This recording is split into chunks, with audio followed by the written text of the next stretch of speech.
Hi, what's God's word for you today? Philippians chapter 4 and verse 6.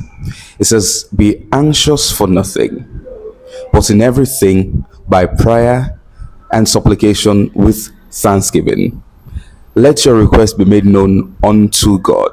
So today we take a look at what anxiety is and how to apply Bible's formula or God's formula to deal with anxiety.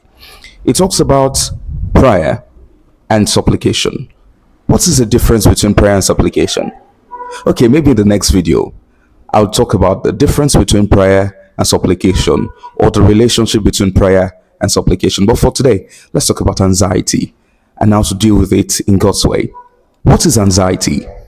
Anxiety is a feeling of fear, unease, and this stems from your inability to predict the future, or because you do not have control over events of the future. Because you cannot tell what is going to happen, naturally, your reaction is that you'll be anxious. You'll be eager to know, to push, to find out what is going to happen.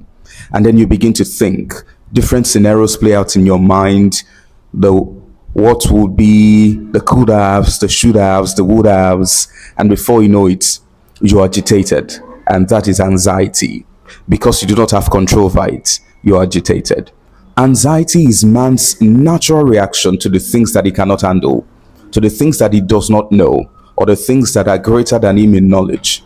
Anxiety. But God is saying, while that may be natural to your fallen state, there is a higher knowledge, a higher reality, a provision that has taken care of the things that you don't know, or a way to know the things that you don't know.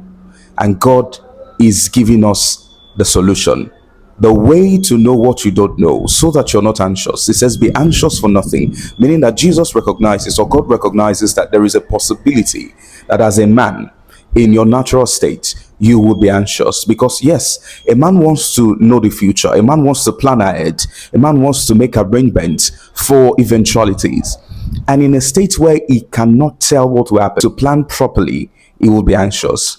An anxious man cannot receive from God. Because number one, is leaning on his own understanding, working based on what he has seen or what he's seen, is working by sight. And if a man walks by sight, he cannot receive from God, because we only receive from God through faith. Faith is the substance of the things hoped for, the evidence of that which we have not seen. So in faith, visuality or the physical sometimes is unfruitful. It's not in tandem with what we are expecting. So faith and reality, sometimes they're at parallel. So if you're going to deal with God, it is